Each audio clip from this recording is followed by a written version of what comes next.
Hello everyone, अस्सलाम वालेकुम, welcome to crime stories. This is Rabia Shahid. नाज़रीन, सोशल मीडिया की दुनिया का एक बड़ा एक्टिव कैरेक्टर है रजब भट्ट, जिनके घर पर पिछले दिनों फायरिंग की गई थी। उसका मुलजिम जो है वो गिरफ्तार हो चुका है और उनसे मुलाकात करके आए हमारे समा टीवी के सीनियर क्राइम रिपोर्टर उमर याकूब साहब। आइए उनसे जानते हैं कि क्या उस मुलजिम का सॉफ्टवेयर अपडेट हुआ या नहीं। जी उमर, अस्सलाम वालेकुम, क्या स्टोरी है? वालेकुम सलाम राबिया, आप खैरियत से हैं? बिल्कुल। राबिया, रजब भट्ट, उसका इंटरव्यू मैंने किया कुछ दिन पहले। तो जिस शख्स ने उसके घर पर फायरिंग की थी वो एक कोई 20-21 साल का नौजवान है। राना शहरोज़ उसका नाम है। वो ख़ुद टिकटॉक स्टार बनना चाह रहा था, यूट्यूब पे वायरल होना चाह रहा था और यही डिस्क्लोज़ हुआ कि वो रजब भट्ट के घर जाता था छोटी छोटी वीडियोस बनाने के लिए ताकि टिकटॉक पे लगाए और उसको व्यूज़ आए। और 2-4 उसकी वीडियोस ऐसी थी जो कि मिलियंस में चली गई, क्योंकि वो रजब के साथ वीडियोस बना रहा था, रजब की वालदा के साथ वीडियो बना रहा था, उसके गार्ड्स के साथ बना रहा था। एक दिन बकौल उसके कि उसके गार्ड ने इसको रोका था और रोकने पे इसके साथ जो लड़के थे वो चंद लड़कों ने वीडियो बना ली छुप के, और उस वीडियो को इन्होंने जब अपलोड किया तो वो मिलियन में चली गई। इनके जहन में ये आइडिया आया कि यहाँ पर तरले करने से और रिक्वेस्टेड मोड में रिस्पेक्ट दे के तो व्यूज़ कम मिलेंगे, यहाँ पर फड्डा करने से ना एक गैंग बना के कैश करते हैं। तो उन्होंने यही काम किया। 10-12 लड़के इकट्ठे हो गए, उनके रजब के घर जाते थे, वहाँ पर जाके कभी किसी बंदे को धक्का दे देना, कभी गार्ड को रोक लेना, कभी कह देना रजब को बाहर बुलाओ। इस तरह की वीडियोस बना के उन्होंने अपलोड करना शुरू कर दी और बैकग्राउंड पे जो म्यूज़िक लगाते हैं वो गैंगस्टर्स वाला, तो वो लगा के उनको व्यूज़ मिलना शुरू हो गए। अच्छा, एक दिन ये इनका रजब को पता चला कि ये सारा मामला हुआ, तो रजब ने इससे मुलाकात की, उसको कहा कि यार इस तरह के काम ना करो।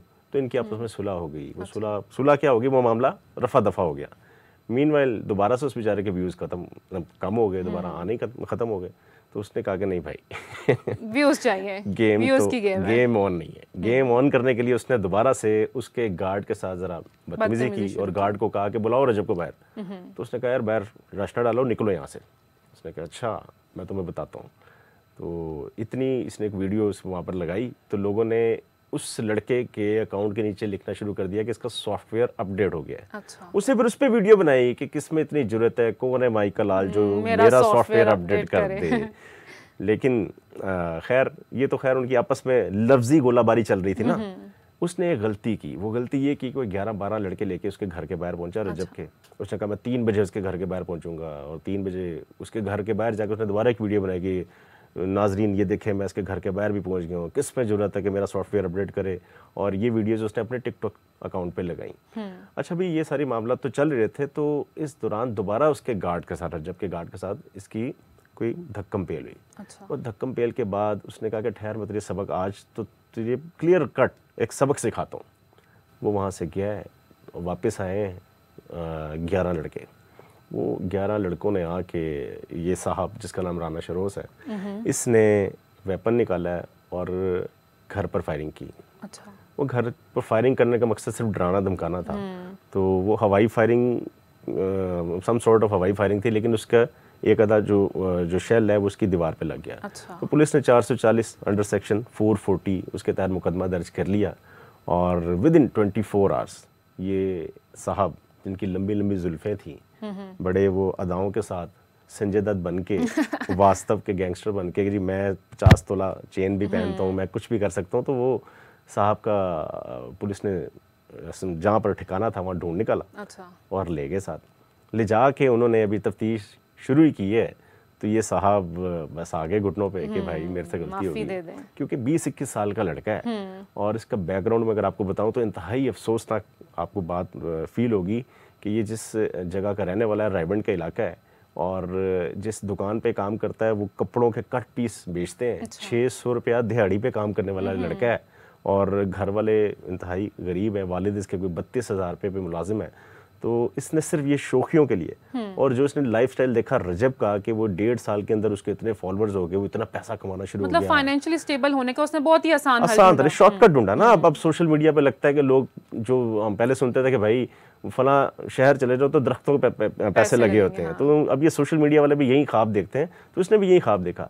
लेकिन अब पुलिस ने उसका तकरीबन सॉफ्टवेयर ऐसा अपडेट किया है, बल्कि इस्लामी सॉफ्टवेयर अपडेट कर दिया है। अच्छा। एक तो उसके बाल काट दिए, बड़ी बड़ी जुल्फें, खूबसूरत जुल्फें जो बना के लहराता था, लोगों को डराता था, धमकाता था। एक तो जुल्फें नहीं रही। दूसरा, मैंने उससे पूछा कि यहाँ पर आने के बाद क्या तब्दीली आई, तो कहता भाई बस ये लोग बहुत अच्छे हैं, सुबह शाम मुझे नमाज की तबलीग करते हैं, अल्हम्दुलिल्लाह 5 वक्त का नमाजी हूँ, यहाँ पर आकर नमाज़ें शुरू कर दी।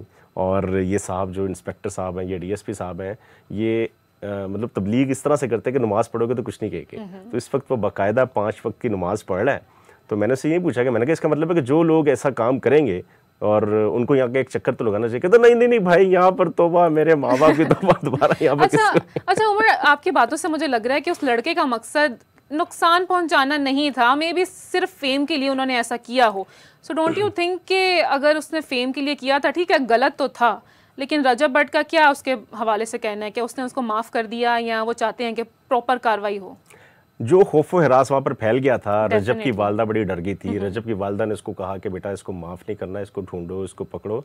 लेकिन अब उनके जो सेंटिमेंट्स हैं ना तब्दील हो गए, क्योंकि उसको जितना लेसन मिलना था, जो उसका सॉफ्टवेयर अपडेट होना था, उस हद तक पुलिस ने उसको लेसन दे दिया। लेसन मिलना भी जरूरी था। हाँ, बहुत जरूरी था। मुकदमा दर्ज हुआ और बहुत से लोग हैं जो इसको देख के हाँ, ये आइडिया लेंगे कि वहां पर ये करो तो ये हो जाता है। तो पुलिस ने जितना उसको सबक सिखाना था वो सबक सिखा दिया। और इस पर रजब भट्ट से जब मेरी बात हुई, रजब बता रहा था कि मेरी तरफ से तो माफ़ी है और जो उसने काम किया, जो उसने गुनाह किया, तो उसको सज़ा मिल चुकी हुई है, क्योंकि कानूनी तौर पर मुकदमा दर्ज हो गया, उसका क्रिमिनल रिकॉर्ड बन गया है, हथकड़ियाँ लग गई, हवालात के पीछे रह रहा है। तो ये काफ़ी होता है किसी के लिए। लेकिन जो उसकी बॉडी लैंग्वेज थी ना, वो अपेरेंटली ऐसे लग रहा था जब आप किसी बहुत तेज़ रफ्तार से उड़ने वाले परिंदे को पिंजरे में कैद कर देते हैं। तो वो वक्ती तौर पर तो ऐसा करके कोशिश कर रहा होता है कि किसी तरह से मैं बाहर निकल आऊँ।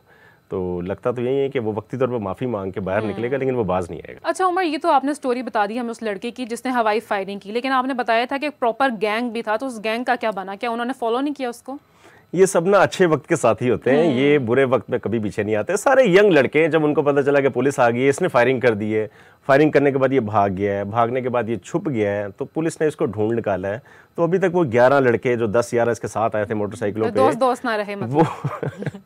वो दोस्त ना रहे और वो इस वक्त कोई भी इसके पीछे नहीं आया, बल्कि पुलिस तो उनको भी ढूंढ रही है और यकीनन वो भी पकड़े जाएंगे, क्योंकि जिस तरह से वो इसके साथ थे, वीडियोज़ के अंदर वाज़ेह तौर पर उनकी शक्लें, उनके हुलिये, उनके मतलब हर चीज़ पुलिस के पास मौजूद है।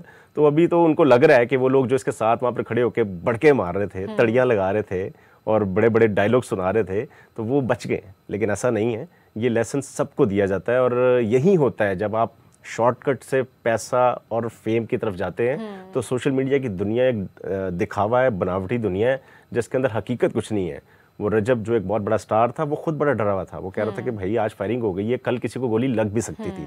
अकेला अकलौता बेटा है अपने वालिदैन का, तो वो फैमिली के साथ जो हंसी खुशी वो मतलब हल्ला गुल्ला करके वीलॉग्स बनाता है, वीडियोस बनाता है, उसको तो नहीं पता था कि घर के बाहर कोई आएगा और वो इस चक्कर में कि इसको टारगेट करके व्यूज लेने के चक्कर में फायरिंग कर देगा। तो ये बहुत से लोग हैं जो इस तरह के आइडियाज़ कंसीव करते हैं और बाद में एग्जीक्यूट करने के बाद खुद भी फंस जाते हैं।